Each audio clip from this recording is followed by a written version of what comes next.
너까지 왜 그러냐? 한국 가서 여군들 기강 잡으랬더니 지가 먼저 전역하고 자빠졌네. 여성 미군들이 요즘 한국만 가면 전역하는 비율이 높아져서 미군 본부에서는 주한미군 여군 비율을 더 낮추는 방법까지 모색하고 있다는데요. 그중에 오늘 이야기 주인공은 한국 남자 때문에 영창까지 다녀왔다는데요. 대체 무슨 일인지 한번 들어보시죠. 구독과 좋아요는 감동블라썸 영상 제작에 큰 힘이 됩니다. 제 이름은 앨리슨 워커입니다. 미국 육군 소속 중사로 지금까지 10년간 군 생활을 해왔어요. 동료들 사이에서는 철벽 앨리슨이라는 별명으로 불렸습니다. 그만큼 강인한 정신력과 흔들리지 않는 신념으로 유명했거든요. 전투병과에서 남자들과 어깨를 나란히 하며 훈련받고 어떤 상황에서도 감정에 휘둘리지 않는 프로페셔널한 군인이 제 정체성이었어요. 그런데 작년 가을 뭔가 이상한 일들이 연달아 일어나기 시작했습니다. 함께 훈련받던 여군 동료들이 주한미군으로 파병된 후 몇 개월도 안 되어 예고 없이 전역을 선언하고 돌아오는 일이 잦아진 거예요. 처음엔 단순히 개인적인 사정이라고 생각했습니다. 하지만 그 숫자가 점점 늘어나면서 부대 내에서도 수군거림이 시작되었어요. 가장 충격적이었던 건 제 룸메이트였던 사라 존슨의 경우였습니다. 사라는 저보다도 더 철저하고 원칙적인 군인이었어요. 그런 사라가 한국 파견 3개월 만에 갑자기 임신 소식과 함께 전역 신청을 했다는 연락이 왔을 때 저는 귀를 의심했습니다. 사라는 연애보다 훈련에만 집중하던 사람이었거든요. 전화로 들은 사라의 목소리는 평소와 달리 부드럽고 행복해 보였어요.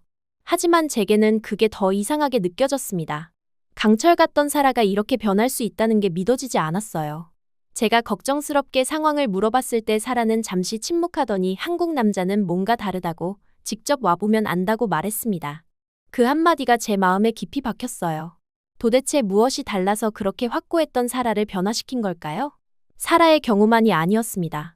그 후 몇 달 사이 주한미군으로 파견됐던 여군들의 전역 소식이 연달아 들려왔어요. 리사 브라운, 제니퍼 데이비스, 캐서린 화이트? 모두 제가 잘 알던 강인하고 의지가 확고했던 동료들이었습니다. 그들 중 몇몇은 속도 위반으로 인한 임신 전역이라는 충격적인 이유까지 밝혀졌어요. 부대 내 분위기는 점점 심상치 않아졌습니다. 남자 동료들 사이에서는 여군들을 한국에 보내면 안 된다는 농담이 공공연하게 오가기 시작했어요. 심지어 한국 남자 접근 금지령을 내려야 한다는 말까지 나올 정도였습니다. 처음엔 그저 농담이라고 생각했는데 점점 진지한 분위기로 변해가는 걸 느꼈어요. 어느 날 브라운 대위가 저에게 직접 이 상황에 대해 어떻게 생각하는지 물어봤습니다. 브라운 대위는 평소 제 능력을 인정해 주시던 분이었어요. 저는 개인의 선택이라고 생각하지만 이렇게 연달아 일어나는 건 좀 이상하다고 솔직하게 답했습니다. 그때 대위는 의미심장한 표정을 지으며 직접 가서 확인해 볼 생각은 없는지 제 같은 강한 정신력을 가진 군인이 필요한 상황이라고 말씀하셨어요. 그 말을 들은 순간 저는 뭔가 중요한 기로에 서 있다는 걸 직감했습니다. 단순한 제안이 아니라 공식적인 임무 타진이라는 것을 알 수 있었어요. 며칠 후 예상대로 본부에서 공식 연락이 왔습니다. 주한미군 부대로의 파견 임무를 수행할 의향이 있는지, 현지 여군들의 기강 해이 문제를 해결하고 정신적 이완을 통제하는 것이 주요 임무라는 내용이었어요. 저는 망설이지 않았습니다. 군인으로서 주어진 임무를 수행하는 것은 당연한 일이었고, 무엇보다 동료들에게 무슨 일이 일어나고 있는지 직접 확인하고 싶었어요. 파견 준비를 하는 동안 저는 한국에 대해 철저히 조사했습니다. 문화, 언어, 사회 구조까지 가능한 모든 정보를 수집했어요. 특히 한국 남성들의 특성에 대해서도 자료를 찾아봤습니다. 대부분의 자료에서는 권위적이고 가부장적인 문화라고 나와 있었어요. 그렇다면 우리 동료들이 왜 그런 환경의 매력을 느꼈는지 더욱 이해가 안 됐습니다. 출발 전날 밤, 사라에게 마지막으로 전화를 걸어 조심해야 할 게 있는지 물어봤어요. 사라는 너무 확신하지 말라고, 제가 생각하는 것과는 정말 다를 거라고 말했습니다. 무슨 뜻인지 다시 물어봤지만 직접 경험해봐야 알 수 있다고, 말로는 설명할 수 없다고 답하더군요. 사라의 애매한 답변은 제게 더 큰 의문만 남겼습니다. 하지만 저는 확신했어요. 제가 그런 함정에 빠질 리는 없다고 말이에요. 인천공항에 도착했을 때의 첫인상은 생각보다 깔끔하고 현대적이라는 것이었어요. 공항에서 만난 한국 공무원들도 예의 바르고 친절했습니다. 하지만 이 정도로는 제 경계심이 누그러들지 않았어요. 용산 기지로 이동하는 동안 버스 창밖으로 보이는 서울의 풍경은 정말 독특했습니다. 고층 빌딩들 사이로 작은 상점들이 빼곡히 들어서 있고 사람들은 빠른 걸음으로 각자의 목적지를 향해 가고 있었어요. 미국과는 확실히 다른 에너지가 느껴졌습니다. 특히 지하철역 주변의 복잡하고 활기찬 모습은 제가 본 어떤 미국 도시와도 달랐어요. 부대에 도착해서 브리핑을 받을 때 제가 예상했던 것보다 상황은 심각했습니다. 현재 주한미군 내 여군들의 외박 신청 빈도가 평소보다 3배 이상 증가했고 한국 남성과의 교제 신고 건수도 급증했다는 것이었어요. 존스 대령은 제 임무가 여군들의 기강을 다시 세우고 불필요한 현지인과의 접촉을 최소화하는 것이라고 명확하게 말씀하셨습니다. 첫 주 동안은 부대 내 분위기를 파악하는 데 집중했어요. 그런데 정말 이상한 일이 많았습니다. 훈련 시간에도 여군들은 자꾸 핸드폰을 확인했고 쉬는 시간마다 한국어로 된 메시지를 주고받으며 웃음을 터뜨렸어요. 평소 진지하고 집중력이 좋던 동료들의 모습이 아니었습니다. 가장 놀라운 건 이들의 표정이었어요. 모두 밝고 생기가 넘쳤습니다. 군대에서 보기 힘든 종류의 행복감이 얼굴에 드러나 있었어요. 신임 여군인 톰슨은 제게 한국이 정말 좋다고 음식도 맛있고 사람들도 친절하다고 말했는데 그 눈빛에서 뭔가 다른 빛이 나는 걸 봤습니다. 마치 사랑에 빠진 사람의 눈빛 같았어요. 제가 임무에 집중하라고 엄하게 말했지만 톰슨은 그저 수줍게 웃기만 했습니다. 이런 반응은 예전에 본 적이 없었어요. 보통 제가 엄하게 말하면 즉시 자세를 바로잡곤 했는데 톰슨의 태도는 달랐습니다. 일주일 후 첫 외박 기회가 왔어요. 저는 동료들이 말하는 한국의 매력이 무엇인지 직접 확인해 보기로 했습니다. 톰슨과 함께 홍대 지역으로 나갔는데 그곳에서 톰슨의 한국인 남자친구를 만났어요. 처음 그를 봤을 때 솔직히 실망스러웠습니다. 키는 저보다도 작았고 체구도 말랐으며 목소리도 부드러웠어요. 제가 알고 있던 남성적인 이미지와는 거리가 멀었습니다. 이런 남자에게 강인한 미군 여성들이 빠진다는 게 정말 이해가 안 됐어요. 그는 정중하게 인사하며 작은 선물 봉투를 건넸습니다. 미국 과자였는데 톰슨이 좋아한다고 해서 준비했다고 하더군요. 세심한 면은 있었지만 이 정도로 강인한 군인들이 흔들릴 리는 없다고 생각했어요. 오히려 제 확신이 더욱 단단해졌습니다. 저녁을 함께 먹는 동안 그는 계속해서 톰슨을 배려하는 모습을 보였어요. 음식을 먼저 권하고 물을 따라주고 톰슨이 말할 때마다 집중해서 듣는 모습이었습니다. 하지만 이런 행동들이 저에게는 과도한 친절 정도로만 느껴졌어요. 미국 남자들도 데이트할 때는 충분히 친절하거든요. 톰슨이 화장실에 간 사이 그는 제게 톰슨이 한국 생활에 잘 적응하고 있는지 물어봤습니다. 군인으로서의 생활이 힘들지 않은지, 혹시 필요한 게 있으면 언제든 말하라고 했어요. 그의 진지한 표정에서 톰슨을 진심으로 걱정하고 있다는 걸 느꼈지만 여전히 이해할 수 없었습니다. 식사 후 홍대 거리를 걸으며 저는 한국의 밤 문화를 관찰했어요. 젊은 사람들이 그룹을 이루어 다니고 카페와 술집들이 늦은 시간까지 붐비고 있었습니다. 그런데 이상한 건 커플들의 모습이었어요. 여자가 더 적극적이고 활발해 보이는 경우가 많았습니다. 남자들은 상대적으로 조용하고 차분한 편이었어요. 이런 모습들을 보면서 저는 한국 남자들의 특성에 대해 다시 생각해봤습니다. 제가 알고 있던 정보와는 다른 면들이 보였어요.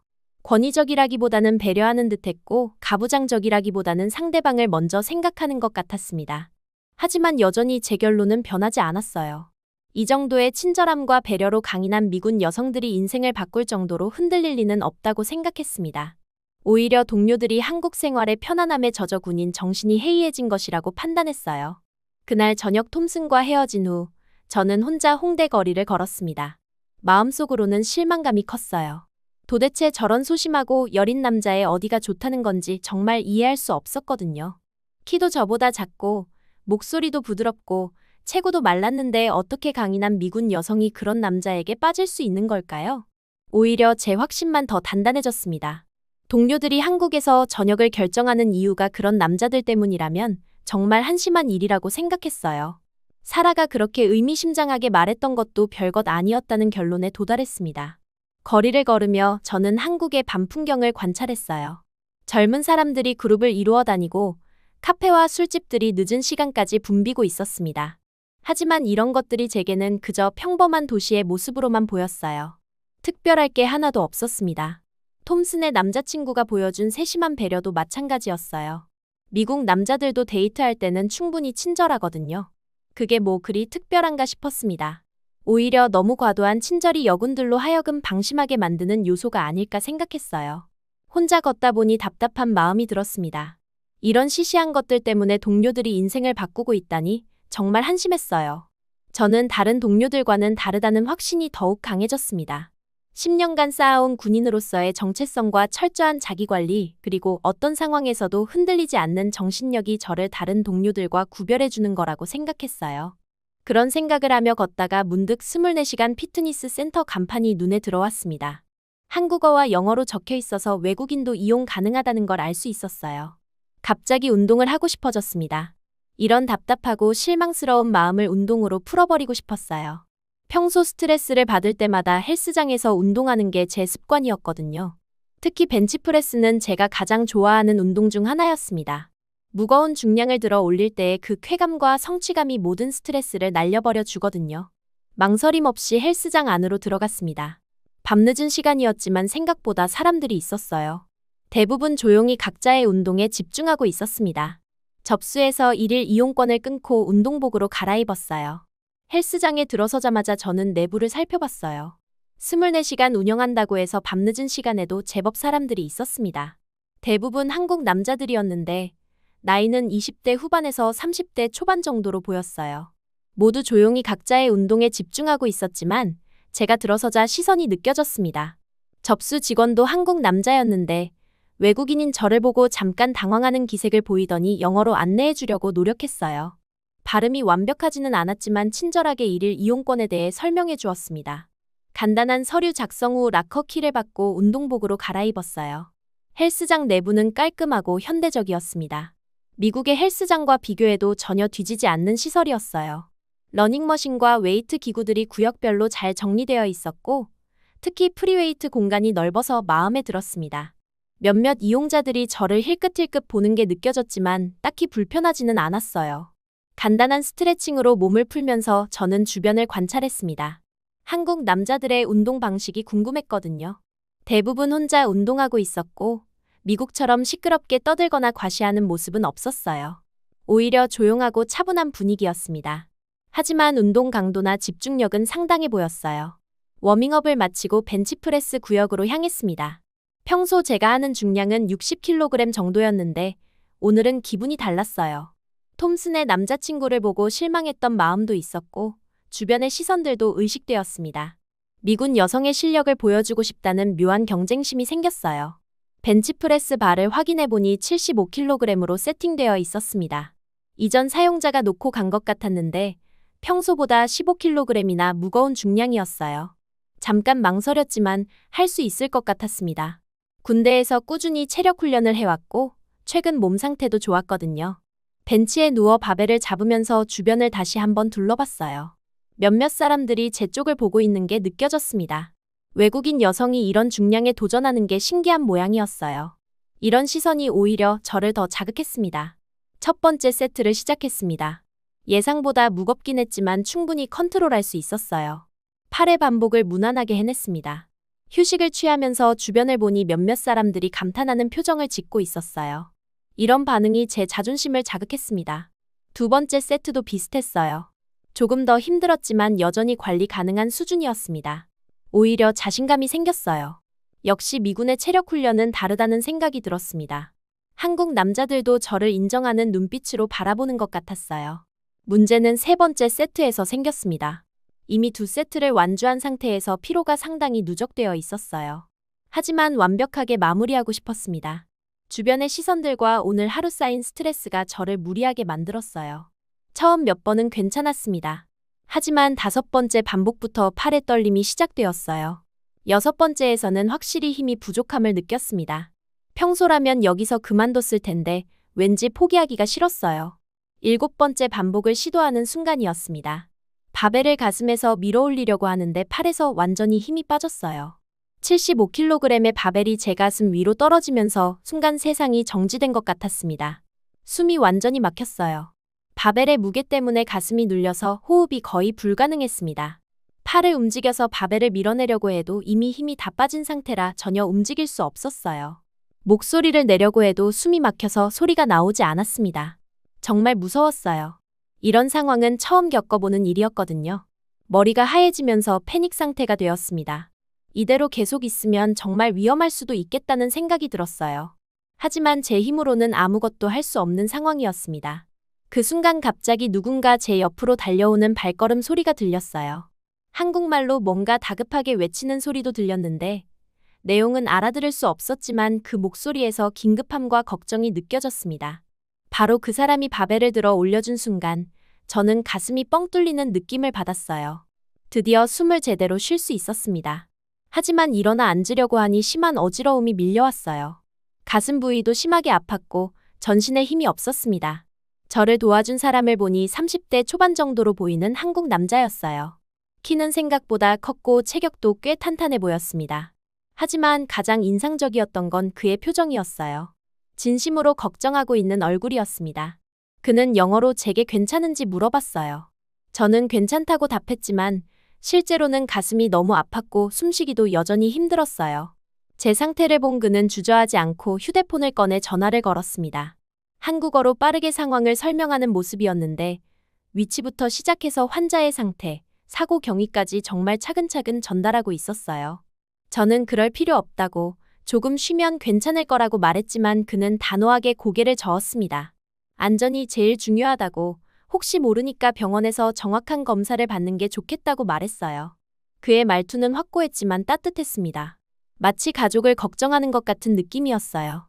미국에서라면 이런 상황에서 대부분 본인이 괜찮다고 하면 그냥 보내주는데 이 사람은 달랐습니다. 구급차가 올 때까지 그는 계속 제 옆에 있어줬어요. 다른 헬스장 직원에게 상황을 설명하고 물을 가져다 주었습니다. 편안한 자세로 앉을 수 있도록 쿠션을 가져다 주기도 했어요. 다른 이용자들이 궁금해하며 모여들었는데 그들에게 상황을 설명하면서도 저를 배려하는 모습을 보였습니다. 특히 인상적이었던 건 그가 제 물건들을 챙겨주는 모습이었어요. 락커에서 제 옷과 가방을 가져와서 정리해 주었습니다. 그리고 헬스장 직원과 이야기해서 오늘 이용료는 환불받을 수 있도록 처리해 주기까지 했어요. 구급차가 도착했을 때 그는 당연하다는 듯이 저와 함께 타겠다고 했습니다. 저는 깜짝 놀랐어요. 처음 본 외국인을 위해 이렇게까지 해주는 사람이 있다는 게 믿어지지 않았거든요. 혼자 가도 괜찮다고 말했지만 그는 보호자가 필요할 수도 있다고 했습니다. 병원으로 가는 동안 그는 제게 여러 가지를 물어봤어요. 어디서 왔는지, 한국에 온 지 얼마나 됐는지, 가족이나 친구에게 연락할 사람이 있는지 등등. 저는 미군이라고 말했는데 그는 놀라면서도 정말 대단하다고, 존경스럽다고 말했습니다. 그런데 오늘은 좀 무리한 것 같다고, 평소에도 이렇게 무거운 중량으로 운동하는지 물어봤어요. 저는 평소보다 무겁긴 했지만 할 수 있을 거라고 생각했다고 답했습니다. 그러자 그는 운동할 때는 안전이 제일 중요하다고, 특히 혼자 할 때는 더 조심해야 한다고 말했어요. 병원에 도착해서 응급실로 들어갈 때도 그는 함께 따라왔습니다. 의료진과의 소통에서 완벽하게 통역을 도와주었어요. 제가 영어로 설명하면 그것을 한국어로 전달하고 의사가 한국어로 하는 말을 다시 영어로 번역해 주었습니다. 의사는 엑스레이와 CT 촬영을 해봐야 한다고 했어요. 갈비뼈 골절이나 내부 출혈 가능성을 확인해야 한다는 것이었습니다. 검사를 받는 동안에도 그는 계속 대기실에서 기다려 주었어요. 검사 결과 다행히 갈비뼈 골절은 없었습니다. 하지만 가슴 부위에 심한 타박상과 근육 손상이 있었고 일부 근육에 염증이 생긴 상태였어요. 의사는 최소 3일은 입원해서 경과를 지켜봐야 한다고 했습니다. 혹시 지연성 내부 출혈이나 다른 합병증이 있을 수 있다고 설명했어요. 그때 그 남자가 자신을 제대로 소개했습니다. 이름은 김지훈이고 증권회사에서 애널리스트로 일한다고 했어요. 그리고 병원비 걱정은 하지 말라고 자신이 처리하겠다고 했습니다. 저는 당황해서 안 된다고 제가 낼 거라고 했지만 지훈 씨는 이미 접수 창구로 가고 있었어요. 한국에 처음 온 분이 다쳤는데 이 정도는 당연한 거라고 나중에 자신이 미국에 가면 도움받으면 된다고 말했습니다. 정말 놀라운 발상이었어요. 병실로 옮겨진 후 지훈 씨는 제게 필요한 게 있는지 물어봤습니다. 저는 부대에 연락을 해야 한다고 말했어요. 원래 하루 외박이었는데 입원하게 되면서 연장이 필요했거든요. 제가 직접 부대에 전화를 걸어서 상황을 보고했습니다. 운동 중 사고가 났다고 제 부주의로 인한 일이라고 설명했어요. 그리고 입원 기간 동안 외박을 연장해야 한다고 요청했습니다. 다행히 부대에서는 상황을 이해해 주었어요. 사고로 인한 입원이니 어쩔 수 없다고 필요한 만큼 외박을 연장해도 된다고 승인해 주었습니다. 제가 미리 양해를 구하고 정식으로 요청했기 때문에 큰 문제 없이 처리될 수 있었어요. 지훈 씨는 내일 저녁에 다시 와서 안부를 확인하겠다고 하면서 명함을 건네주었어요. 혹시 필요한 게 있으면 언제든 연락하라고 했습니다. 그렇게 말하고 지훈 씨는 돌아갔어요. 저는 그의 뒷모습을 바라보며 정말 이상한 기분이 들었습니다. 첫날 밤은 불편했어요. 가슴 부위 통증 때문에 제대로 누울 수도 없었고 낯선 환경이라 잠도 잘 오지 않았습니다. 하지만 지훈 씨가 보여준 친절함 때문에 마음만큼은 따뜻했어요. 다음 날 저녁 정말로 지훈 씨가 나타났습니다. 손에는 큰 봉지를 들고 있었는데 족발과 함께 여러 가지 반찬들이 들어있었어요. 병원 음식이 맛없을 거라고 생각해서 한국 음식을 좀 사왔다고 했습니다. 족발은 한국 사람들이 힘낼 때 먹는 음식이라고 콜라겐이 많아서 상처 회복에도 도움이 된다고 설명해 주었어요. 그의 이런 세심한 배려에 저는 정말 감동받았습니다. 이런 관심을 받아본 적이 언제였는지 기억이 안 났거든요. 함께 족발을 먹으며 이야기를 나눴는데 지훈 씨는 정말 재미있는 사람이었어요. 한국의 문화나 음식에 대해 자세히 설명해 주기도 하고 제 미군 생활에 대해서도 진심으로 궁금해했습니다. 무엇보다 제가 말할 때마다 집중해서 들어주는 모습이 인상적이었어요. 특히 제가 왜 군인이 되었는지, 한국에는 어떤 임무로 왔는지 물어볼 때의 모습이 기억에 남습니다. 진심으로 관심을 가지고 있다는 게 느껴졌어요. 그리고 군인이라는 직업에 대해 정말 존경한다고 말했습니다. 혼자 아프면 더 서러우니까 누군가 옆에 있어주는 것만으로도 빨리 나을 수 있다고 말했을 때 저는 가슴이 뭉클해졌어요. 미국에서는 들어보지 못한 종류의 다정함이었습니다. 강해야 하고 독립적이어야 한다고 배워온 저에게 이런 말을 해주는 사람은 처음이었어요. 그 다음 날도 지훈 씨는 어김없이 나타났습니다. 이번에는 치킨과 함께 한국 전통차를 가져왔어요. 염증에 좋다고 해서 특별히 준비했다고 했습니다. 그리고 오늘 컨디션은 어떤지, 아픈 곳은 없는지 세심하게 물어봤어요. 이런 관심과 배려를 받으면서 저는 묘한 감정을 느끼기 시작했어요. 지금까지 저는 혼자서 모든 걸 해결해야 한다고 생각했습니다. 아픈 것도 혼자 견뎌야 하고 약한 모습을 보이면 안 된다고 배워왔거든요. 하지만 지훈 씨 앞에서는 그런 부담이 없었습니다. 아프다고 말해도 되고 도움이 필요하다고 해도 되었어요.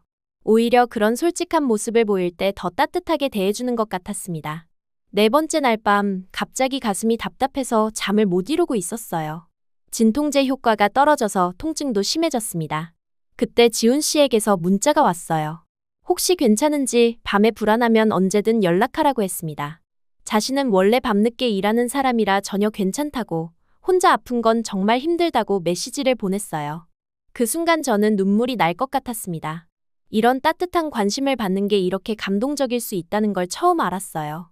지훈 씨가 마지막 병문안을 왔을 때 제가 정말 고마웠다고, 이런 친절을 베풀어 주셔서 어떻게 보답해야 할지 모르겠다고 말하자 지훈 씨는 웃으면서 대답했어요. 친절이 아니라 당연한 거라고, 사람이 아플 때는 혼자 있으면 안 된다고 말했습니다. 그 말을 들으며 저는 깨달았어요. 제가 지금까지 알고 있던 남성상, 인간관계 그리고 저 자신에 대한 모든 기준이 완전히 흔들리고 있다는 것을. 그리고 그런 변화가 전혀 나쁘지 않다는 것을 말이에요. 처음으로 저는 군인이기 이전에 한 사람의 여성이라는 걸 강하게 느끼고 있었습니다. 그리고 그런 감정이 두렵기보다는 따뜻하게 느껴지고 있었어요. 퇴원 후 부대로 복귀했을 때 저는 묘한 기분이었어요. 5일 동안의 이번 생활이 마치 꿈 같았습니다. 지훈 씨의 따뜻한 돌봄과 관심, 그리고 제가 느꼈던 새로운 감정들. 부대의 차갑고 규칙적인 분위기와는 너무나 대조적이었어요. 첫날부터 동료들의 시선이 느껴졌습니다. 제가 한국 남자의 도움을 받아 병원에 입원했다는 소식이 이미 퍼져 있었어요. 처음에는 단순히 걱정하는 눈빛이었는데 점차 다른 종류의 시선으로 바뀌는 걸 느꼈습니다. 톰슨이 조심스럽게 물어봤어요. 병원에서 도와준 한국 남자가 어떤 사람인지, 계속 연락하고 있는지 궁금하다고 했습니다. 저는 그냥 친절한 사람이라고, 한국 사람들이 원래 그렇다고 대답했어요. 하지만 속으로는 지훈 씨 생각이 계속 났습니다. 퇴원하면서 지훈 씨가 준 명함을 보며 연락해야 할지 고민했어요. 감사 인사라도 해야 할 것 같았는데 어떻게 시작해야 할지 모르겠더군요. 군인으로서는 이런 개인적인 관계를 어떻게 처리해야 하는지 경험이 없었습니다. 결국 이틀 후 간단한 문자를 보냈어요. 퇴원 잘했다고, 도움 주셔서 감사하다는 내용이었습니다. 생각보다 빨리 답장이 왔는데 다행이라고 하면서 혹시 불편한 곳은 없는지 물어봤어요. 그 세심함에 또 한 번 감동받았습니다. 그렇게 문자를 주고받기 시작했어요. 처음에는 안부 정도였는데 점차 일상적인 이야기들을 나누게 되었습니다. 지훈 씨는 제 군대 생활에 대해 관심이 많았고 저는 한국 직장 문화에 대해 궁금했어요. 특히 인상적이었던 건 지훈 씨의 메시지 스타일이었습니다. 항상 상대방을 배려하는 말투였고 제가 힘들어하는 일이 있으면 진심으로 걱정해 주었어요. 미국 남자들과는 확실히 다른 감성이었습니다. 하지만 동료들의 반응은 점점 좋지 않아졌어요. 제가 휴대폰을 자주 확인하는 모습을 보고 누군가와 연락하고 있다는 걸 눈치챘습니다. 특히 제가 웃으면서 메시지를 보는 모습을 본 후부터는 노골적인 시선들이 시작되었어요. 워커 중사도 결국 한국 남자에게 넘어갔네. 휴게실에서 들린 이런 말들이 제 귀에 들어왔습니다. 처음에는 무시하려고 했지만 점점 더 노골적이고 악의적으로 변해갔어요. 제가 한국에 온 목적을 잊었다는 비난부터 시작해서 여군의 기강 회의를 막으러 온 사람이 스스로 그 꼴이 됐다는 조롱까지 들렸습니다. 상황이 더 복잡해진 건 제가 병원에서 사용한 외박 시간 때문이었어요. 원래는 하루 외박이었는데 5일 동안 병원에 입원하면서 기록상 문제가 생긴 거였습니다. 브라운 대위가 저를 불러서 해명을 요구했어요. 사고로 인한 입원이라고 설명했지만 대위는 의심스러운 표정을 지었습니다. 한국 남자와 함께 있다가 생긴 일 아니냐고, 혹시 다른 목적으로 외박을 연장한 건 아니냐고 추궁했어요. 그런 질문들이 제게는 모욕적으로 느껴졌습니다. 그래도 저는 최대한 침착하게 상황을 설명했어요. 벤치프레스 사고였고 그 한국 남자는 저를 도와준 선량한 사람이라고 말했습니다. 하지만 대위의 표정에서는 여전히 의구심이 사라지지 않았어요. 경고를 받았습니다. 앞으로는 현지인과의 접촉을 최소화하라고, 특히 개인적인 관계로 발전하는 일은 절대 있어서는 안 된다고 했어요. 제가 한국에 온 목적을 다시 한번 상기시키면서 다른 여군들에게 모범을 보여야 한다고 강조했습니다. 그날 밤 지훈 씨에게서 문자가 왔어요. 오늘 하루는 어땠는지, 부대 생활에 잘 적응하고 있는지 물어봤습니다. 평소라면 바로 답장을 했을 텐데 대위의 경고가 머리에 맴돌아서 망설여졌어요. 하지만 결국 답장을 보냈습니다. 괜찮다고, 다만 조금 바쁘다고 했어요. 지훈 씨는 너무 무리하지 말라고, 건강이 제일 중요하다고 답해왔습니다. 그런 따뜻한 관심이 더욱 마음에 와 닿았어요. 며칠이 지나면서 동료들의 태도는 더욱 노골적으로 변했습니다. 훈련 중에도 제 뒤에서 수군거리는 소리가 들렸고 식당에서도 저만 보면 대화를 중단하는 일이 잦아졌어요. 특히 남자 동료들의 반응이 심했습니다. 역시 여자는 여자네. 아무리 강한 척해도 결국 남자한테 넘어가. 이런 식의 성적인 농담들과 조롱이 계속되었어요. 처음에는 참으려고 했지만 점점 참기 어려워졌습니다. 특히 제가 지금까지 쌓아온 군인으로서의 신뢰와 존경이 무너지는 게 느껴져서 괴로웠어요. 상황이 정점에 달한 건 일주일 후였습니다. 지훈 씨가 부대 앞까지 와서 저를 만나자고 연락한 거예요. 퇴근 후 잠깐 커피라도 마시자고 했는데 저는 고민이 됐습니다. 대위의 경고도 있었고 동료들의 시선도 신경 쓰였거든요. 하지만 결국 나갔어요. 그동안 문자로만 안부를 주고받았는데 직접 만나서 제대로 감사 인사라도 해야 할 것 같았습니다. 부대 근처 카페에서 만났는데 지훈 씨는 여전히 따뜻하고 세심한 사람이었어요. 제가 요즘 힘들어 보인다고 혹시 부대에서 무슨 일이 있는지 물어봤습니다. 저는 괜찮다고 했지만 지훈 씨는 제 표정에서 뭔가를 눈치챈 것 같았어요. 한국 생활이 힘들면 언제든 도움을 요청하라고, 외국에서 혼자 있는 건 정말 어려운 일이라고 말했습니다. 그런 관심과 배려가 저에게는 더욱 소중하게 느껴졌어요. 부대에서 받는 차가운 시선들과는 너무나 대조적이었거든요. 시간 가는 줄 모르고 이야기를 나누다가 늦은 시간에 부대로 돌아왔습니다. 문제는 그 다음 날부터 시작되었어요. 누군가 제가 한국 남자와 만나는 걸 봤다고 소문이 퍼진 겁니다. 그것도 단순히 만났다는 게 아니라 친밀한 분위기였다고 과장되어서 전해졌어요. 동료들의 반응은 폭발적이었습니다. 이제는 대놓고 저를 비난하기 시작했어요. 한국의 기강을 잡으러 온 사람이 스스로 문란한 행동을 한다고, 여군들의 체면을 깎아내린다고 말했습니다. 더 심각한 건 벤치프레스 사고에 대한 루머였어요. 누군가 제가 그 남자와 로맨틱한 만남을 갖다가 사고가 난 거라는 말을 퍼뜨린 겁니다. 다른 무리한 운동을 했다는 식으로 왜곡되었어요. 이런 허위 소문이 퍼지면서 저희 신뢰성은 완전히 바닥으로 떨어졌습니다. 심지어 제가 한국에 온 진짜 목적도 의심받기 시작했어요. 처음부터 한국 남자와 만날 계획이었던 게 아니냐는 말까지 나왔습니다. 브라운 대위가 다시 저를 불렀어요. 이번에는 정말 심각한 분위기였습니다.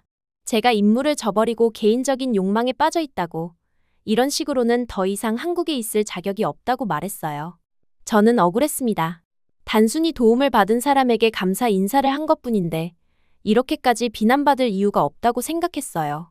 하지만 대위는 제 해명을 믿지 않았습니다.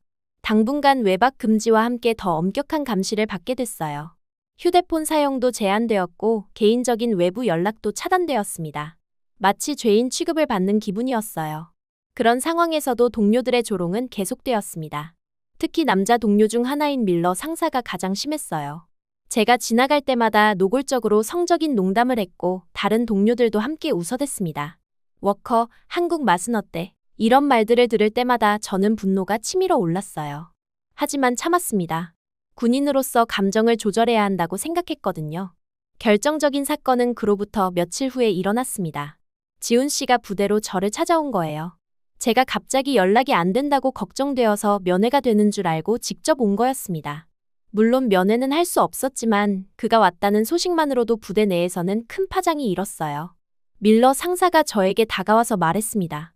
이제는 한국 남자가 직접 찾아올 정도로 깊은 관계가 됐다고, 완전히 한국에 정착할 생각인 것 같다고 조롱했어요. 그리고 다른 동료들 앞에서 더욱 노골적인 성적 농담을 했습니다. 그 순간 저는 참을 수 없었어요. 지금까지 쌓인 분노와 억울함이 폭발했습니다. 밀러 상사에게 달려가서 주먹을 날렸어요. 그는 예상하지 못한 제 공격에 당황했지만 곧 반격했습니다. 순식간에 난투극이 벌어졌어요. 다른 동료들이 말리려고 했지만 저는 이미 이성을 잃은 상태였습니다. 그동안 참아왔던 모든 것들이 터져나온 거였어요. 결국 헌병들이 와서 우리를 분리시켰습니다. 제가 먼저 폭력을 사용했다는 이유로 즉시 구금되었어요. 군사 재판을 기다리며 영창에 수감되었습니다. 영창은 정말 끔찍한 곳이었어요. 좁은 독방에 혼자 갇혀서 외부와의 연락이 완전히 차단되었습니다. 휴대폰도 컴퓨터도 없었고 오직 생각만 할 수 있었어요. 처음 며칠은 분노로 가득했습니다. 억울하다는 생각만 들었어요. 제가 뭘 잘못했다고 이런 대우를 받아야 하는지 이해할 수 없었습니다. 하지만 시간이 지나면서 점차 다른 감정들이 밀려왔어요. 외로움이 가장 컸습니다. 이렇게 혼자 있어 본 적이 언제였는지 기억이 안 났어요. 군대에서는 항상 동료들과 함께였는데 이제는 정말 혼자였습니다. 그때서야 지훈 씨가 말했던 것이 이해됐어요. 혼자 있으면 정말 서럽다는 말이요. 무너진 자존심도 큰 문제였어요. 10년간 쌓아온 군인으로서의 명예와 신뢰가 하루아침에 무너진 기분이었습니다. 동료들 앞에서 감정을 조절하지 못하고 폭력을 사용한 것도 후회됐어요. 하지만 가장 괴로웠던 건 지훈 씨에 대한 생각이었습니다. 그가 저를 걱정해서 부대까지 왔는데 제가 이런 상황에 처했다는 것을 알게 된다면 어떻게 생각할까요? 아마 실망할 거라는 생각에 마음이 아팠어요. 영창에서의 생활은 단조로웠습니다. 아침에 일어나서 간단한 운동을 하고 식사를 하고 책을 읽거나 생각에 잠기는 게 전부였어요. 외부 소식은 전혀 들을 수 없었고 면회도 제한되어 있었습니다. 그런 가운데 저는 제 자신에 대해 깊이 생각해보게 됐어요. 정말 제가 잘못한 걸까요? 지훈 씨와의 만남이 그렇게 문제가 되는 일일까요? 아니면 동료들의 편견과 고정관념이 문제인 걸까요? 점점 답이 보이기 시작했습니다. 저는 단순히 도움을 받은 사람에게 감사를 표현한 것뿐이었어요. 그리고 그 과정에서 새로운 종류의 따뜻함을 경험했습니다. 그런데 그것이 왜 비난받을 일이 되어야 하는지 이해할 수 없었어요. 영창 생활 마지막 날, 헌병이 제게 휴대폰을 돌려주면서 그동안 온 메시지들을 확인할 수 있게 해줬어요. 대부분은 공문이나 업무 관련 내용이었지만 지훈 씨가 보낸 메시지가 눈에 들어왔습니다. 처음에는 제가 왜 연락이 안 되는지 걱정하는 내용이었어요. 혹시 아픈 건 아닌지, 무슨 문제가 있는 건 아닌지 물어봤습니다. 그 다음에는 부대에 갔다가 면회를 못했다는 내용이 있었어요. 마지막 메시지가 가장 가슴에 와 닿았습니다. 제가 어떤 상황에 있는지 대략 짐작이 간다고, 자신 때문에 힘든 일을 겪고 있는 것 같아 미안하다고 했어요. 그리고 마지막에 이렇게 적혀 있었습니다. 너무 보고 싶다고, 언제든 연락하면 달려가겠다고 했습니다. 그 메시지를 읽는 순간 저는 눈물이 터져나왔어요. 이런 따뜻한 마음을 가진 사람 때문에 제가 이런 고생을 하고 있다는 게 억울하기도 했지만 동시에 이런 사람을 만날 수 있었다는 게 감사하기도 했습니다. 그때 저는 깨달았어요. 제가 지훈 씨에게 느끼는 감정이 단순한 감사나 우정이 아니라는 것을. 이건 사랑이었습니다. 그리고 이 사랑이 저를 약하게 만든 게 아니라 오히려 더 강하게 만들어주고 있다는 것을요. 저는 군인이기 전에 한 사람의 여성이었습니다.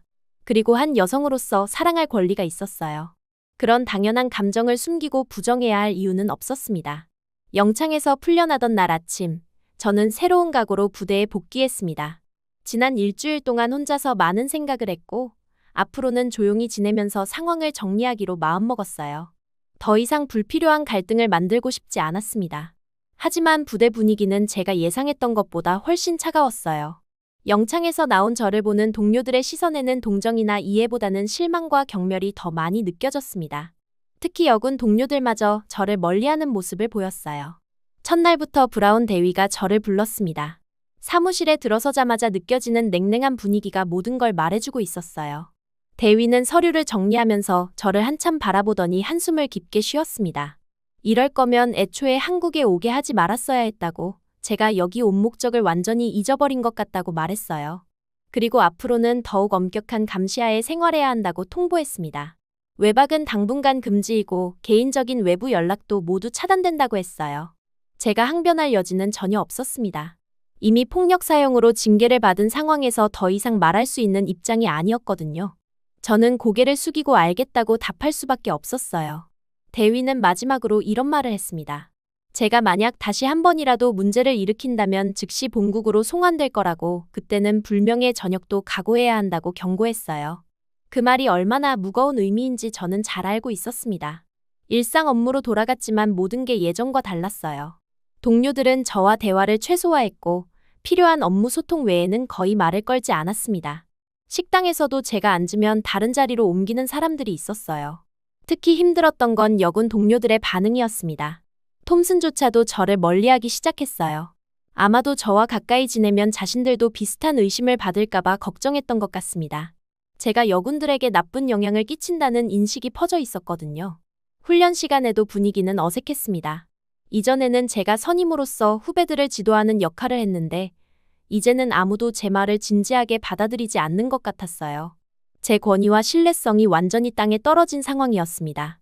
그래도 가장 괴로웠던 건 지훈 씨와 연락할 수 없다는 현실이었어요. 휴대폰 사용이 제한되어 있어서 개인적인 연락은 전혀 할 수 없었습니다. 영창에 있을 때 받았던 그의 마지막 메시지가 계속 머릿속을 맴돌았어요. 자신 때문에 제가 힘든 일을 겪고 있는 것 같아 미안하다던 그 말이 가슴에 깊이 박혀 있었습니다. 정말 그런 것 같았어요. 지훈 씨를 만나지 않았다면 이런 일들은 일어나지 않았을 테니까요. 하지만 동시에 그를 만나지 않았다면 이런 소중한 감정도 알지 못했을 거라는 생각도 들었습니다. 며칠이 지나면서 저는 점점 더 고립감을 느꼈어요. 아침에 일어나서 저녁에 잠들 때까지 하루 종일 누구와도 제대로 된 대화를 나누지 못하는 날들이 계속되었습니다. 군대 생활을 하면서 이렇게 외로움을 느낀 적은 처음이었어요. 업무도 예전처럼 집중이 되지 않았습니다. 서류를 보고 있어도 자꾸 딴 생각이 났고, 훈련을 할 때도 마음이 다른 곳에 있는 것 같았어요. 제가 한국에 온 목적도 점점 희미해져 갔습니다. 동료들의 기강을 잡고 현지인과의 불필요한 접촉을 막는다는 명목으로 왔지만 정작 저 자신이 그 문제의 중심에 서 있게 되었어요. 이런 모순적인 상황이 저를 더욱 혼란스럽게 만들었습니다. 일주일쯤 지났을 때 저는 우연히 톰슨이 다른 동료와 나누는 대화를 들었어요. 제가 영창에서 나온 후 부대 분위기가 얼마나 험악해졌는지, 그리고 상부에서도 이 사건을 심각하게 보고 있다는 내용이었습니다. 더 충격적이었던 건 제 후임으로 새로운 중사가 파견될 예정이라는 소식이었어요. 아직 공식적으로 발표되지는 않았지만 저를 대체할 인력을 준비하고 있다는 것이었습니다. 이는 제가 더 이상 신뢰받지 못한다는 의미였어요. 그날 밤 저는 잠을 이룰 수 없었습니다. 침대에 누워서 천장을 바라보며 지난 몇 주간의 일들을 되돌아봤어요. 한국에 온 지 얼마 되지 않았는데 이렇게 많은 일들이 일어났다는 게 믿어지지 않았습니다. 무엇보다 제 자신에 대한 의문이 들었어요. 정말 제가 잘못한 걸까요? 아니면 이 모든 상황이 부당한 편견과 고정관념 때문인 걸까요? 지훈 씨와의 만남이 그렇게 문제가 되는 일일까요? 다음 날 더 충격적인 소식을 들었습니다. 본부에서 제게 상담을 받으라는 지시가 내려온 거예요. 심리 상담을 통해 제가 임무를 제대로 수행할 수 있는 상태인지 평가받아야 한다는 것이었습니다. 상담실에서 만난 심리 상담사는 중년의 여성 장교였어요. 그녀는 친근하게 다가오려고 노력했지만 저는 경계심을 늦출 수 없었습니다. 이 모든 게 제가 문제가 있는 사람이라는 전제하에 진행되는 것 같았거든요. 상담사는 제게 한국에서의 경험에 대해 물어봤어요. 현지 남성과의 관계가 제 정신 상태에 어떤 영향을 미쳤는지, 군인으로서의 정체성에 혼란이 있는지 등등. 질문들 자체가 이미 결론을 전제하고 있는 것 같아서 불쾌했습니다. 저는 최대한 객관적으로 상황을 설명하려고 했어요. 단순히 도움을 받은 사람에게 감사를 표현한 것뿐이라고 그 과정에서 느낀 감정들이 자연스러운 것이라고 말했습니다. 하지만 상담사의 표정에서는 여전히 의구심이 보였어요. 상담이 끝난 후 저는 더욱 확신하게 됐어요. 이곳에서는 제가 어떤 말을 해도 이해받을 수 없다는 것을, 제가 경험한 감정들을 인정받을 수 없다는 것을 말이에요. 그로부터 며칠 후 제게 또 다른 충격적인 소식이 전해졌습니다. 지훈 씨가 부대에 편지를 보냈다는 것이었어요. 저에게 직접 전달되지는 않았지만 제가 안전한지 궁금하다는 내용이었다고 했습니다. 브라운 대위는 이 편지를 보여주면서 분노를 표했어요. 이제는 현지인이 미군 부대에 직접 편지까지 보낸다고, 이런 식으로는 안 된다고 말했습니다. 그리고 앞으로 지훈 씨와 관련된 어떤 연락도 차단하겠다고 선언했어요. 그 순간 저는 무언가 중요한 선택의 기로에 서 있다는 걸 느꼈습니다. 계속 이런 식으로 살아갈 것인지 아니면 다른 길을 택할 것인지 결정해야 할 때가 온 것 같았어요. 밤늦게 혼자 산책을 하며 생각에 잠겼습니다. 한국의 밤 공기는 미국과는 다른 느낌이었어요. 더 부드럽고 따뜻한 것 같았습니다. 이런 환경에서 새로운 사람들을 만나고 새로운 감정을 경험한 것이 그렇게 잘못된 일일까요? 그때 문득 사라가 했던 말이 떠올랐어요. 한국 남자는 뭔가 다르다고, 직접 와보면 안다고 했던 말. 이제야 그 의미를 정확히 알 것 같았습니다. 다른 건 외모나 성격이 아니라 사람을 대하는 마음가짐이었어요. 지훈 씨가 보여준 따뜻함과 배려는 제가 지금까지 경험해보지 못한 종류의 것이었습니다. 조건 없는 친절, 타인을 위한 희생, 진심 어린 관심. 이런 것들이 저를 변화시켰어요. 그리고 저는 깨달았습니다. 제가 느끼고 있는 감정이 단순한 호감이나 감사가 아니라 사랑이라는 것을. 그리고 이 사랑이 저를 더 나은 사람으로 만들어주고 있다는 것을 말이에요. 하지만 군대에서는 이런 감정 자체를 문제로 보고 있었어요. 군인은 감정에 휘둘리면 안 된다고, 개인적인 관계보다 임무가 우선이라고 가르쳐왔습니다. 과연 그런 삶이 올바른 걸까요? 다음 날 아침, 저는 중요한 결정을 내렸습니다. 더 이상 이런 식으로는 살 수 없다고 생각했어요. 진정한 자신을 숨기고 타인의 시선에 맞춰 사는 것은 의미가 없다고 느꼈습니다. 브라운 대위에게 면담을 요청했어요.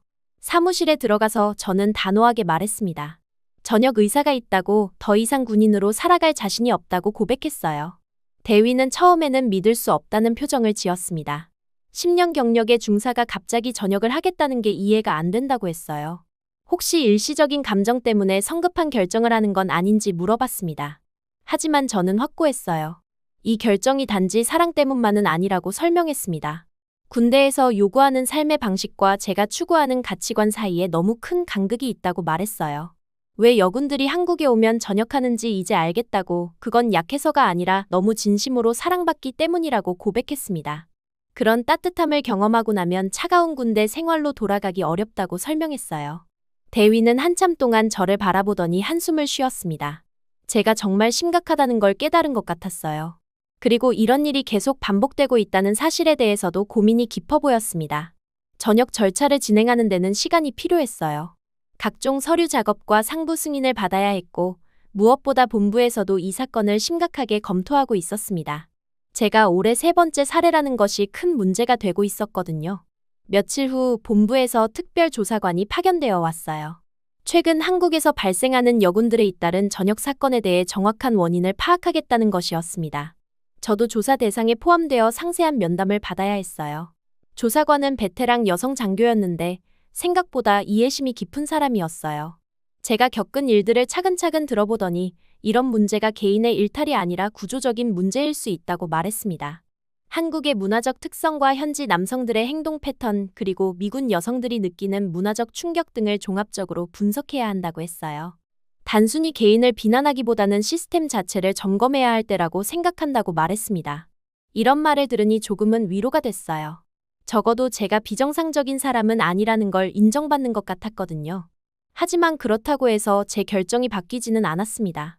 전역 승인이 나기까지는 한 달 정도 더 기다려야 했어요. 그 기간 동안 저는 제한적이나마 지훈 씨와 연락할 수 있게 되었습니다. 조사관이 필요하다면 현지인과의 면담도 진행할 수 있다고 허가해 준 거였어요. 지훈 씨에게 처음 전화를 걸었을 때의 감정은 정말 복잡했습니다. 그동안 연락이 안 되어서 얼마나 걱정했는지, 혹시 자신 때문에 큰 문제가 생긴 건 아닌지 물어봤어요. 그의 목소리에서 진심 어린 걱정이 느껴졌습니다. 저는 솔직하게 상황을 설명했어요. 부대 내에서 문제가 생겼다는 것 그리고 전역을 결정했다는 것까지 모두 말했습니다. 지훈 씨는 처음에는 놀라워했지만 제 결정을 존중한다고 말했어요. 자신 때문에 이런 일이 생긴 것 같아 미안하다고, 하지만 제가 행복할 수 있는 길을 선택했다면 지지하겠다고 했습니다. 그런 따뜻한 말이 제게는 큰 힘이 되었어요. 마침내 전역 승인이 났을 때 저는 안도감과 동시에 두려움도 느꼈습니다. 10년간 해온 군인 생활을 포기한다는 게 쉬운 결정은 아니었거든요. 하지만 후회는 없었어요. 제 전역 소식은 주한미군 본부에서도 큰 화제가 되었습니다. 올해만 3번째라는 기록이 미국 내부의 군 인사정책에도 파장을 일으켰어요. 한국 파견 여군에 대한 새로운 가이드라인을 만들어야 한다는 논의까지 시작되었습니다. 하지만 저는 더 이상 두렵지 않았어요. 제가 선택한 이 길이 올바른 방향이라는 확신이 있었습니다. 사랑이 저를 약하게 만든 게 아니라 오히려 더 용기 있게 만들어준 것 같았어요. 전역 준비를 하면서 저는 새로운 미래에 대해 계획을 세우기 시작했습니다. 한국에서 새로운 삶을 시작할 수 있을지, 지훈 씨와 진정한 관계를 발전시킬 수 있을지 궁금했어요. 불확실한 미래였지만 처음으로 제 선택에 대해 자신감을 가질 수 있었습니다. 전역 절차가 완료된 후 저는 처음으로 진정한 자유를 느꼈습니다. 10년간 저를 올가매고 있던 군인이라는 신분에서 벗어나니 세상이 다르게 보였어요. 하지만 동시에 막막한 기분도 들었습니다. 이제 어떻게 살아야 할지 구체적인 계획이 없었거든요. 지훈 씨가 제일 먼저 연락을 주었어요. 전역이 확정됐다는 소식을 듣고 축하한다고, 이제 자유롭게 만날 수 있게 되어서 기쁘다고 말했습니다. 그리고 앞으로의 계획에 대해 이야기해보자고 제안했어요. 우선 가장 급한 건 비자 문제였습니다. 군인 신분으로 한국에 왔기 때문에 전역과 함께 체류 자격도 없어졌거든요. 지훈 씨는 이미 이런 상황을 예상하고 있었던 것 같았어요.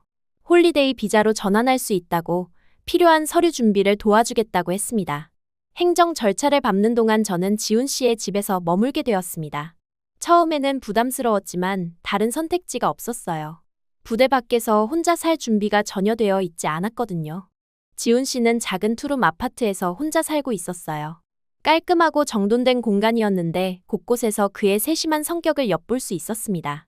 특히 제가 머물 수 있도록 미리 준비해둔 것들을 보고 감동받았어요. 새 이불과 베개, 여성용 세면도구, 심지어 제 사이즈에 맞는 실내복까지 준비되어 있었습니다.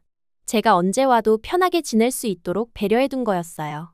이런 준비성과 사려 깊음이 지훈 씨의 매력 중 하나였습니다. 하지만 처음 며칠은 정말 어색했어요.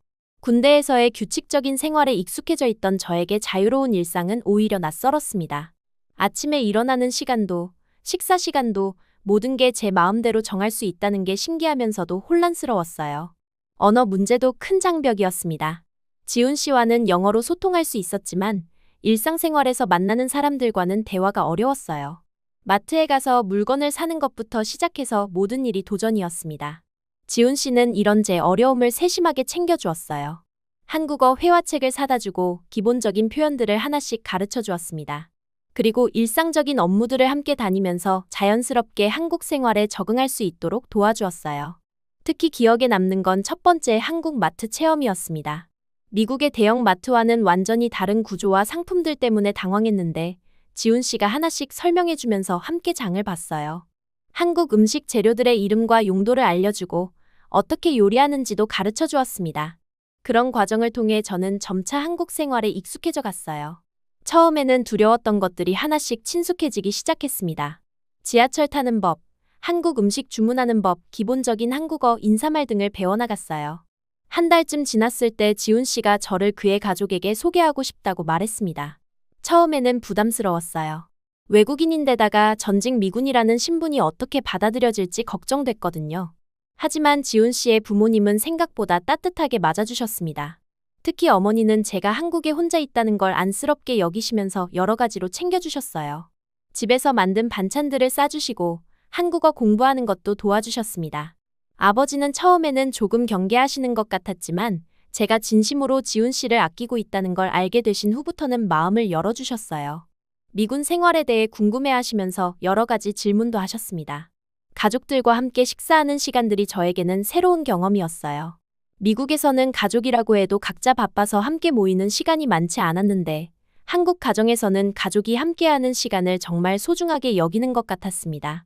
어머니가 특히 저를 친딸처럼 챙겨주셨어요. 한국 음식 만드는 법을 가르쳐 주시고 한국 문화에 대해서도 설명해 주셨습니다. 처음에는 말이 잘 통하지 않아서 답답하셨을 텐데 항상 인내심을 갖고 저를 대해 주셨어요. 그런 따뜻한 관심과 사랑을 받으면서 저는 점차 마음을 열게 되었습니다. 군대에서는 느낄 수 없었던 가족적인 따뜻함을 경험하게 된 거예요. 이런 것이 진짜 가정의 모습이구나 하는 생각이 들었습니다. 석 달쯤 지났을 때 지훈 씨가 조심스럽게 미래에 대한 이야기를 꺼냈어요. 저와 계속 함께하고 싶다고, 하지만 비자 문제 때문에 불안정한 상태로 계속 있을 수는 없다고 말했습니다. 결혼에 대해 진지하게 생각해보자고 제안했어요. 처음에는 너무 빠른 것 아닌가 하는 생각이 들었습니다. 아직 한국 생활에 완전히 적응하지도 못했는데 결혼까지 생각하기에는 부담스러웠거든요. 하지만 지훈 씨의 진심을 느낄 수 있었어요. 비자 때문이 아니라 진심으로 평생을 함께하고 싶다고, 천천히 서로를 더 알아가면서 관계를 발전시켜 나가자고 말했습니다. 그리고 유쾌하게 덧붙였어요. 비자는 갱신할 수 있지만 사랑은 평생 갱신하면서 살자고 말이에요. 그런 따뜻하고 유머러스한 프로포즈에 저는 마음이 움직였습니다.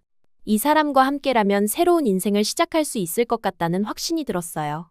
그래서 결혼하자고 답했습니다. 결혼 준비 과정도 새로운 경험의 연속이었어요. 한국의 결혼 문화는 미국과 많이 달랐습니다. 양가 부모님의 만남부터 시작해서 예단, 예물, 결혼식 준비까지 모든 게 복잡했어요. 하지만 지훈 씨 가족들이 저를 정말 가족처럼 대해주셔서 큰 어려움 없이 준비할 수 있었습니다. 특히 어머니는 저에게 한복을 입혀주시면서 한국 전통 결혼식의 의미에 대해서도 설명해 주셨어요.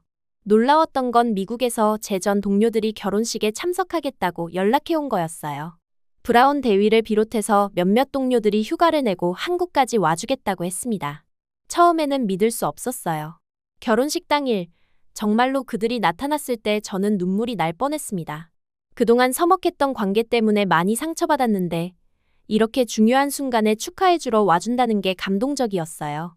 브라운 대위는 저에게 말했습니다. 한국에 있는 제 모습이 미국에 있을 때보다 훨씬 행복해 보인다고, 진짜 자신을 찾은 것 같다고 했어요. 그리고 제가 내린 결정이 옳았다는 것을 이제 확신한다고 덧붙였습니다. 다른 동료들도 비슷한 반응을 보였어요. 예전에 딱딱하고 경직된 모습과는 다른 자연스럽고 편안한 제 모습을 보고 놀라워했습니다. 사랑이 사람을 이렇게 변화시킬 수 있다는 걸 처음 본다고 말하는 동료도 있었어요. 결혼식은 정말 따뜻하고 아름다웠습니다. 한국 전통 예식과 서양식 예식을 모두 치렀는데 두 문화가 조화롭게 어우러지는 모습이 인상적이었어요. 마치 제 인생의 새로운 시작을 상징하는 것 같았습니다. 결혼 후에는 본격적으로 한국에서의 새로운 삶을 시작했어요. 우선 한국어 공부에 더욱 매진했습니다. 기본적인 회화는 할 수 있게 되었지만 깊이 있는 대화나 업무적인 소통을 위해서는 더 많은 노력이 필요했거든요. 동시에 제 경력을 활용할 수 있는 일을 찾기 시작했습니다. 군대에서의 경험과 영어 실력을 살려서 무언가 의미 있는 일을 하고 싶었어요. 여러 가지 가능성을 탐색해보다가 외국인 여성들을 대상으로 한 체력 수업을 시작하기로 했습니다. 한국에 거주하는 외국인 여성들 중에는 운동할 기회가 부족한 경우가 많았어요. 언어 장벽 때문에 헬스장 이용이 어렵거나 한국의 운동 문화에 익숙하지 않은 경우들이었습니다.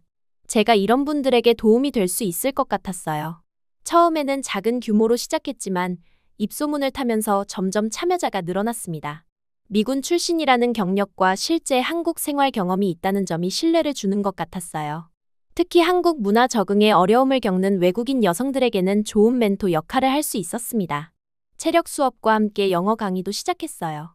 한국 직장인들을 대상으로 실용 영어 회화를 가르치는 일이었습니다. 군대에서 익힌 체계적이고 효율적인 교육 방법이 큰 도움이 되었어요. 특히 기업체 임직원들을 대상으로 한 영어 교육에서 좋은 반응을 얻었습니다.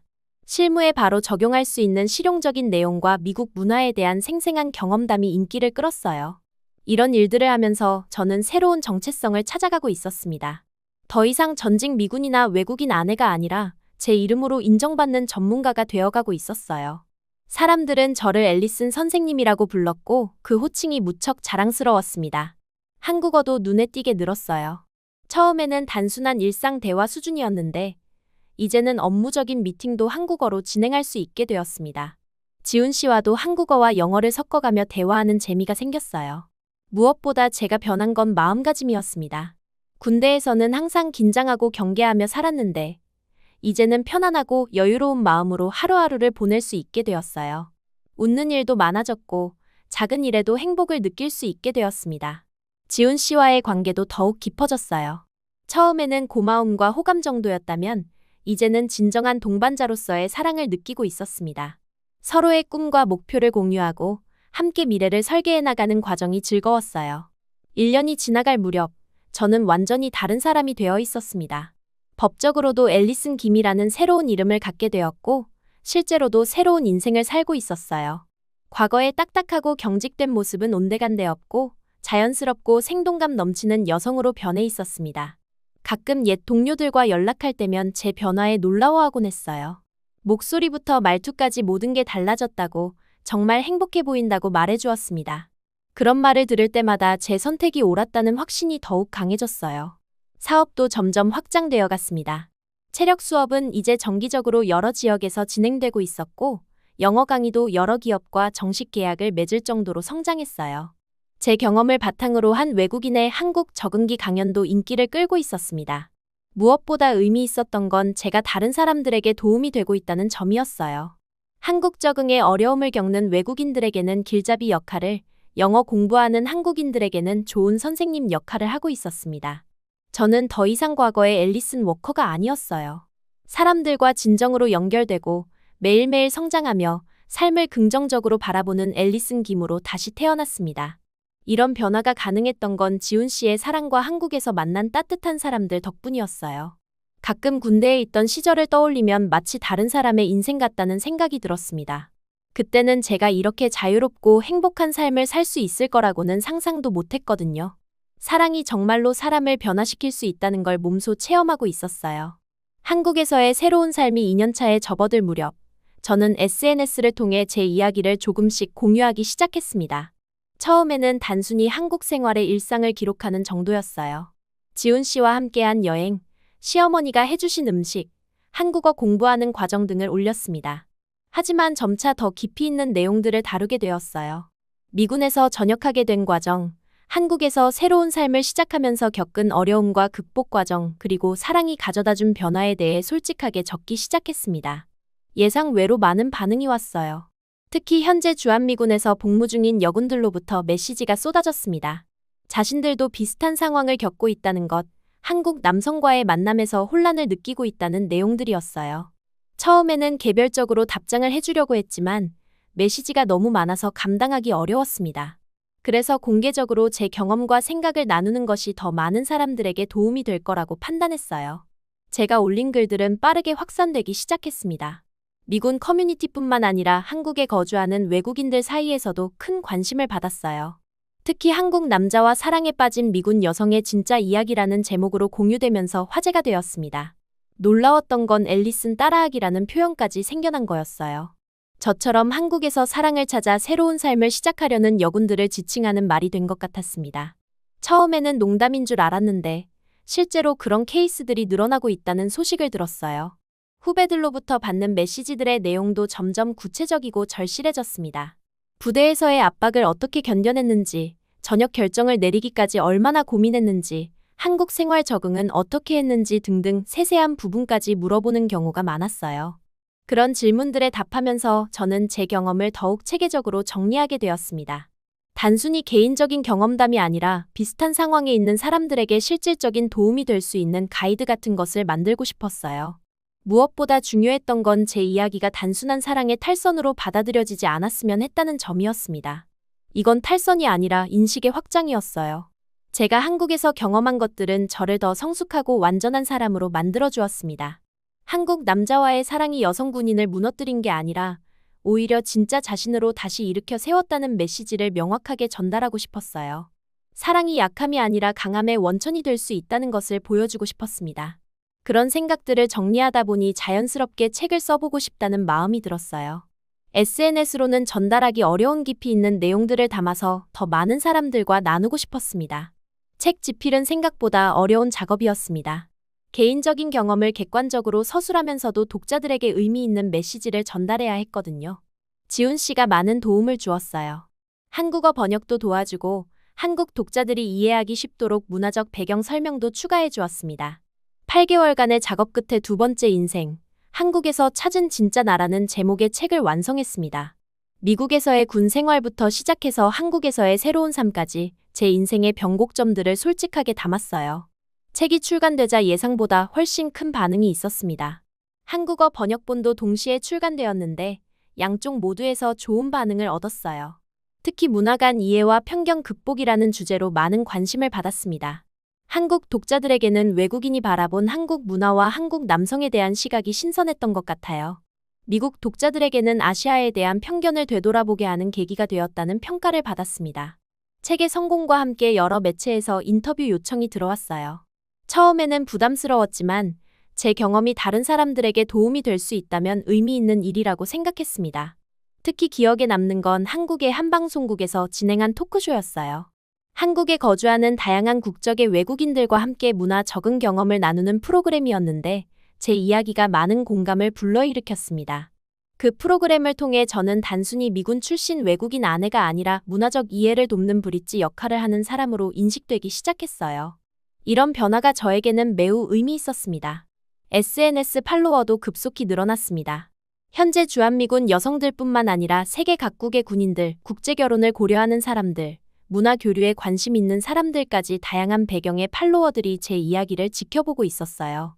그런 영향력이 커지면서 더 큰 책임감도 느끼게 되었습니다. 제가 하는 말과 행동이 많은 사람들에게 영향을 미칠 수 있다는 걸 깨달았거든요. 더욱 신중하고 균형 잡힌 시각을 유지하려고 노력했습니다. 어느 날 예상치 못한 연락이 왔어요. 주한미군 사령부에서 공식 초청장을 보낸 것이었습니다. 문화 교류 프로그램의 일환으로 특별 강연을 해달라는 요청이었어요. 처음에는 믿을 수 없었습니다. 불과 3년 전에 문제를 일으켜서 전역한 사람을 다시 초청한다는 게 이상했거든요. 하지만 담당자와 통화해보니 상황이 달라졌다는 걸 알 수 있었어요. 최근 몇 년간 주한미군 여성들의 전역 사례가 계속 늘어나면서 이를 단순한 개인 문제로 치부할 수 없게 되었다는 것이었습니다. 오히려 문화 이해와 적응이라는 관점에서 접근해야 한다는 인식이 생겼다고 했어요. 특히 제가 성공적으로 한국에 정착하면서 건전한 문화 교류의 사례가 되었다는 평가를 받고 있다고 했습니다. 그래서 현재 복무 중인 군인들에게 도움이 될 수 있는 경험을 나눠달라고 요청한 거였어요. 강연 준비를 하면서 저는 많은 고민을 했습니다. 어떤 메시지를 전달해야 할지, 어떻게 하면 도움이 되는 내용을 만들 수 있을지 깊이 생각해봤어요. 단순히 제 경험담을 들려주는 것이 아니라 더 큰 의미를 담고 싶었습니다. 강연 당일 강연장에는 생각보다 많은 사람들이 모였어요. 현재 복무 중인 여군들뿐만 아니라 남군들 그리고 한국인 직원들까지 참석했습니다.